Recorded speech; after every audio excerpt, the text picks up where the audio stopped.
புது புது ட்ரெண்டிங் வீடியோக்களை பார்க்க நம்ம தமிழ் ட்ரெண்ட் சேனலை சப்ஸ்கிரைப் பண்ணிக்கோங்க. மறக்காம பக்கத்தில் இருக்கிற பெல் பட்டனை டச் பண்ணி ஆல் அப்படின்ற ஆப்ஷன் வரும், அதை அழுத்திக்கோங்க. அப்போதான் நாம போடுற புது புது வீடியோக்கள் உங்களுக்கு வந்து கொண்டே இருக்கும். பகுஜன் சமாஜ் கட்சியினுடைய தமிழ்நாடு மாநில தலைவர் ஆம்ஸ்ட்ராங் அவர்களுடைய மறைவு தான், அவருக்கு நடந்த அந்த சம்பவம் தான் தற்போது தமிழக மக்களிடையே பெரும் அதிர்வலைகளை ஏற்படுத்தி இருக்கின்றது.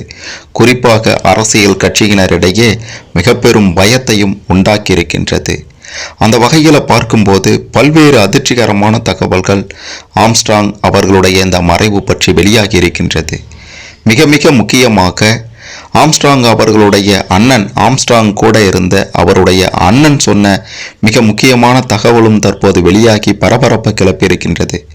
ஆம்ஸ்ட்ராங் அவர்களுடைய அண்ணன் அப்படி என்னதான் சொன்னாரு இந்த சம்பவத்தை பற்றி அப்படின்றதையும், இந்த சம்பவத்தில் மிக முக்கிய புள்ளியாக இருக்கக்கூடிய மறைந்த ரவுடியான ஆற்காடு சுரேஷுக்கும் ஆம்ஸ்ட்ராங்குக்கும் என்னதான் தொடர்பு, என்னதான் பகை? ஆற்காடு சுரேஷின் கும்பல் தற்போது ஆம்ஸ்ட்ராங்கை பழிக்கு பழி வாங்க காரணம் என்ன? மிக முக்கியமாக ஆம்ஸ்ட்ராங்கை முடித்து கட்ட ஸ்கெட்ச் போடப்பட்டது எப்படி அப்படின்ட்டு இதுவரை யாருக்கும் தெரியாத, வெளிவராத பல அதிர்ச்சியான உண்மைகளை தான் இந்த வீடியோவில் நாம் பார்க்க போகிறோம். கடைசி வர பாருங்க, தெளிவாக புரியும். அதுக்கு முன்னாடி மறைந்த ஆம்ஸ்ட்ராங் அவர்களுடைய ஆன்மா சாந்தி அடையணும் அப்படின்ட்டு நினைக்கிறவங்க இந்த வீடியோவை மறக்காமல் லைக் பண்ணுங்க. சரி, வாங்க வீடியோக்குள்ளார போகலாம்.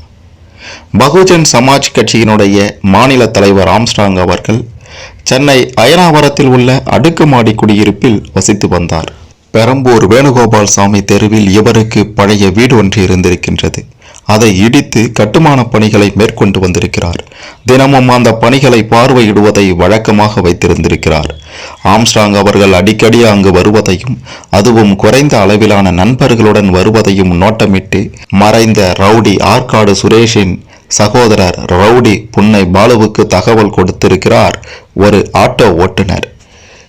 ஏன் ஆட்டோ ஓட்டுநர் புன்னை பாலுவுக்கு தகவல் கொடுக்கணும்? புன்னை பாலுவுக்கும் ஆம்ஸ்ட்ராங்குக்கும் என்ன பகை? ஆற்காடு சுரேஷ் யார் அப்படின்ற மாதிரியான பல அதிர்ச்சியான கேள்விகளுக்கு அடுத்தடுத்து பல அதிர வைக்கும் உண்மைகளை பார்க்க போறோம்.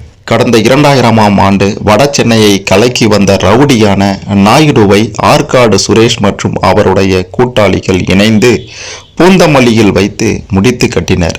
அப்போது ஆரம்பித்தது ஆம்ஸ்ட்ராங்குக்கும் ஆற்காடு சுரேஷுக்கும் இடையே இருந்த பிரச்சனை. வட சென்னையை கலக்கி வந்த பிரபல ரவுடி நாயுடுவுடைய மறைவால் கதிகலங்கி போன நாயுடுவின் வலது கரங்களாக செயல்பட்டு வந்த தென்னரசு, ஆம்ஸ்ட்ராங் மற்றும் பாம் சரவணன் ஆகியோர் ஆற்காடு சுரேஷை முடித்து கட்ட பல முறை முயற்சி செய்திருக்கின்றனர்.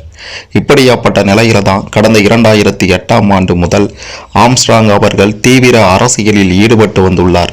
பல கட்ட பஞ்சாயத்து, ஆருத்ரா மோசடி உள்ளிட்ட நிதி நிறுவன விவகாரத்தில் ஆற்காடு சுரேஷுடன் மோதலில் ஈடுபட்டு வந்துள்ளார் ஆம்ஸ்ட்ராங் அவர்கள். அந்த சமயத்தில் ஆற்காடு சுரேஷை முடித்து கட்ட ஆம்ஸ்ட்ராங்குடைய நண்பர்கள் தென்னரசு மற்றும் பாம் சரவணனிற்கு ஆம்ஸ்ட்ராங் பண உதவி மற்றும் அடைக்கலம் கொடுத்து வந்ததாகவும் அதிர்ச்சிகரமான தகவல்கள் வெளியாகி இருக்கின்றது.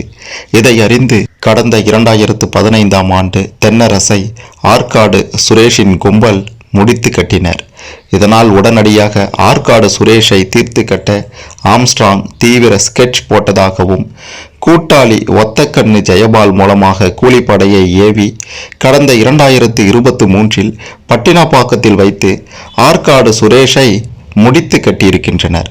ஆற்காடு சுரேஷின் தம்பி புன்னை பாலுவையும் ஆம்ஸ்ட்ராங் மிரட்டியிருப்பதாக தகவல்கள் வெளியாகியிருக்கின்றது. இதனால் புன்னை பாலு தன்னை ஆம்ஸ்ட்ராங் தீர்த்து கட்டிவிடுவான், அதற்கு முன்னதாக அவனை முடித்து கட்ட வேண்டும் என்று வெறி கொண்டிருக்கிறார். அதுவும் தன்னுடைய அண்ணன் ரவுடி ஆற்காடு சுரேஷின் பிறந்த நாளிலேயே அவனுக்கு நினைவு நாள் வர வேண்டும் என்று கங்கணம் கட்டி கொண்டிருந்திருக்கிறார்.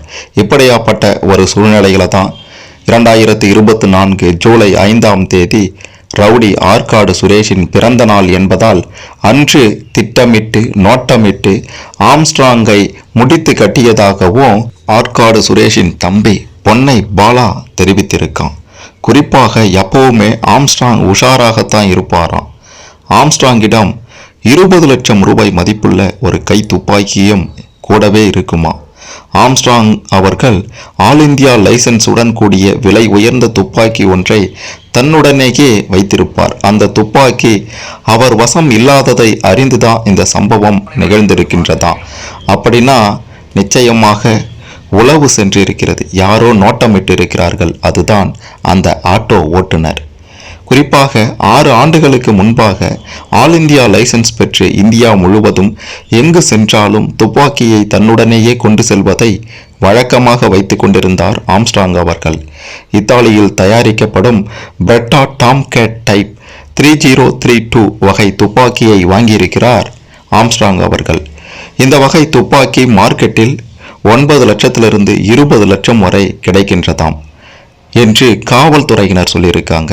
9 ரவுண்டுகள் ஒரே நேரத்தில் சுடும் இந்த துப்பாக்கியை ஆம்ஸ்ட்ராங் இத்தாலியில் இருந்து வாங்கியிருக்கிறார் என்பதும் விசாரணையில் தெரிய வந்திருக்கின்றது. தன்னுடைய உயிருக்கு ரவுடிகள் மூலம் அச்சுறுத்தல் இருப்பதாக கூறி 6 ஆண்டுகளுக்கு முன்பாகவே உரிமம் பெற்றுள்ளார்.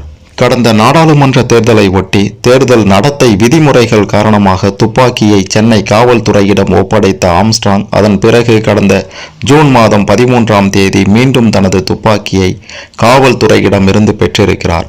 ஆம்ஸ்ட்ராங் அவருடைய வீட்டுக்கு செல்லும் போது அருகில் உள்ள பிரியாணி கடையில் நின்று கொண்டு ரவுடி பொன்னை பாலாவின் ஆட்கள் நோட்டமிட்டு இருக்காங்க. எப்போது துப்பாக்கியுடன் வருவார், எப்போது துப்பாக்கி இல்லாமல் வருவார் என்றெல்லாம் பார்த்திருக்காங்க. அந்த வகையில் வீட்டுக்கு வெளியே நின்று பேசி கொண்டிருந்த போது துப்பாக்கி இல்லாத நேரத்தில் தான் இந்த மாதிரியான ஒரு மோசமான சம்பவம் அரங்கேறி இருக்கின்றது. அது மட்டுமல்லாமல் ஆட்டோ ஓட்டுநர் ஒருவரும் இந்த விவகாரத்தில் சிக்கியிருக்கின்றார்.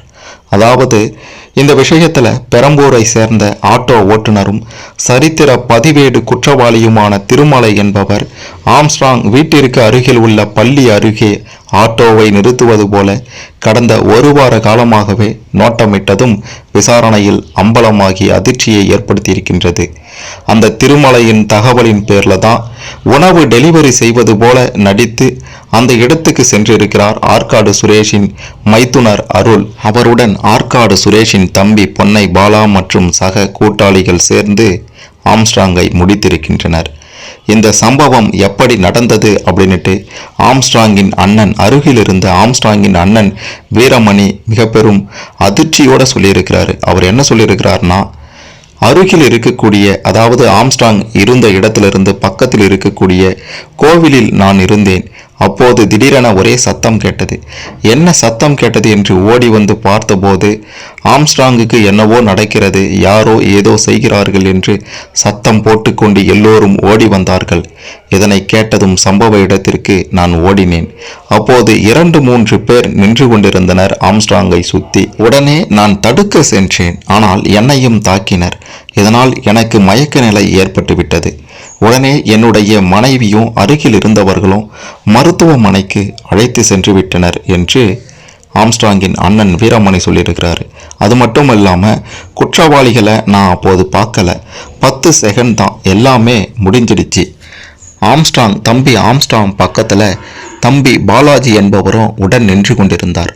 அப்போது பாலாஜிக்கு உணவு டெலிவரி கொடுப்பதாகத்தான் சிலர் வந்தாங்க. உடனே கிட்ட வந்தவுடன் பாலாஜியை அருகில் இருந்த பள்ளத்தில் தள்ளிவிட்டுட்டு தம்பி ஆம்ஸ்ட்ராங் மீது இந்த மாதிரியான ஒரு சம்பவத்தை நடத்தி இருக்காங்க அப்படின்ற மாதிரி ரொம்பவே உருக்கமாக அதிர்ச்சியோடு சொல்லியிருக்கிறார் ஆம்ஸ்ட்ராங்கின் அண்ணன் வீரமணி அவர்கள். இந்த சம்பவம் பார்த்தீங்கன்னா அரசியல் ரீதியான சம்பவம் மட்டுமின்றி ஒரு பழிக்கு பழி, ரவுடிகளுக்குள்ளார இருந்த ஒரு பழிக்கு பழி சம்பவம் என்றுதான் சொல்ல வேண்டும். குறிப்பாக வடசென்னையை கலைக்கு வந்த நாயுடு என்ற ரவுடி, அந்த ரவுடியை ஆற்காடு சுரேஷினுடைய ஆதரவாளர்கள் பகையின் காரணமாக முடித்து கட்டினாங்க. அந்த சமயத்தில் அந்த நாயுடுவுடைய தீவிர ஆதரவாளர்களாக இருந்தவங்க தான் இந்த ஆம்ஸ்ட்ராங் மற்றும் அவருடைய நண்பர் தென்னரசு. இவங்க எல்லாம் இந்த சம்பவத்தின் பின்னணியில தான் அடுத்தடுத்து பல பழிக்கு பழி சம்பவங்கள் தொடர்ந்து அப்போதிலிருந்து நடந்து கொண்டே வந்திருக்கின்றது.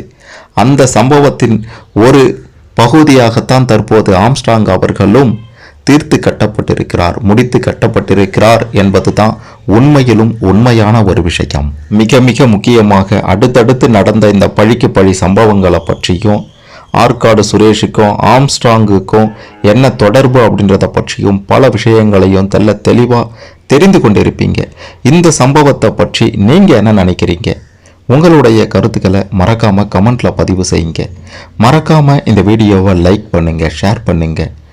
ஆற்காடு சுரேஷ் யாரு? ஆம்ஸ்ட்ராங்குக்கும் ஆற்காடு சுரேஷுக்கும் என்ன தொடர்பு அப்படின்னு ஆம்ஸ்ட்ராங் அவர்களை பற்றியும் ஆற்காடு சுரேஷை பற்றியும் இதுவரை பலருக்கும் தெரியாத பல அதிர்ச்சியான உண்மைகள் அனைத்தையும் தெரிந்து கொள்ள இந்த பதிவு நிச்சயம் உதவும்.